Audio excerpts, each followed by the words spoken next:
Thank you, everyone. I hope that these talks have been insightful, but as the title says, this talk is about just science. Simple, straightforward science. The way it should be, right? Well, maybe not. We've all heard someone tell us it's just science, whether it be an advisor telling us that our thesis doesn't have to save the world, or maybe a fellow colleague helping us get through a bad day. But sometimes the phrase, it's just science, can take on a more malicious tone, venturing towards the exclusionary, the deterministic. It may just be a saying that it's just the way it is. It serves as an unimaginative, inward-facing statement that I know many of us have been told as a way to dismiss our involvements. Yet, as I've walked around AGU, it is clear we have not accepted the dismissive just science. We have worked and fought for a place in this space.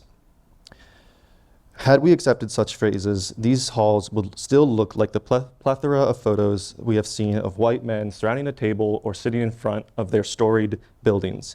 Back then, and to this day, that was just science. Yet now I believe it is clear we are seeking a diverse and inclusive union of researchers. Who we are in the sciences, what we bring, not just as a diverse metric, but as unique minds with experiences shaped by the society we are steeped in and those interactions that persist in our daily lives, is critical in moving beyond thinking of our work as just science. I myself am trained in the geosciences as well as science and technology. I'm from South Florida, raised in a household where empanadas and North Carolina barbecue are common in the fridge. And beyond that, I've gone through many different institutions, a liberal arts college, a federal agency, and now a land-grant R1 university.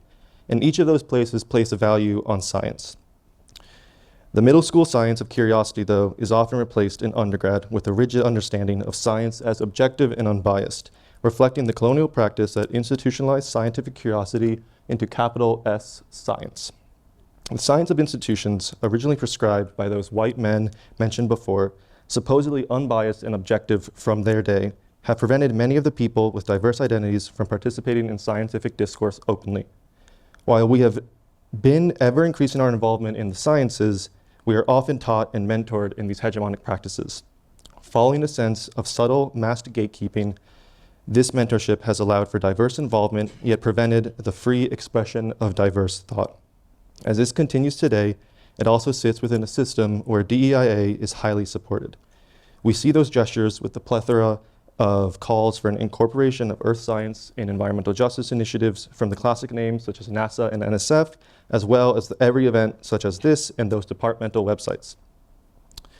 This has created a just science, capital J, capital S, one that sits within institutionalized framework where just, now in reference to justice, is formalized and restricted in order to connect to a type of science that has been done prior.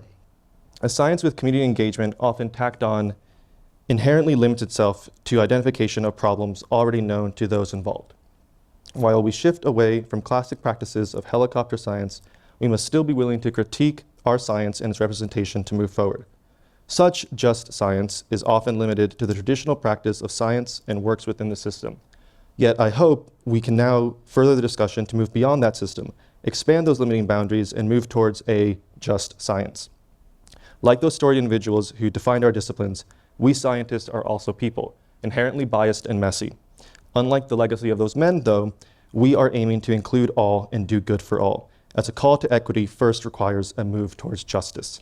This is done in part by a move beyond diversity on the surface to include diversity within scientific practice, not just through collaboration between our separate disciplines and expertise, but alongside, driven by, and following communities. Incorporating the science of every day and observations from the lives of communities and ourselves still produces a rigorous science.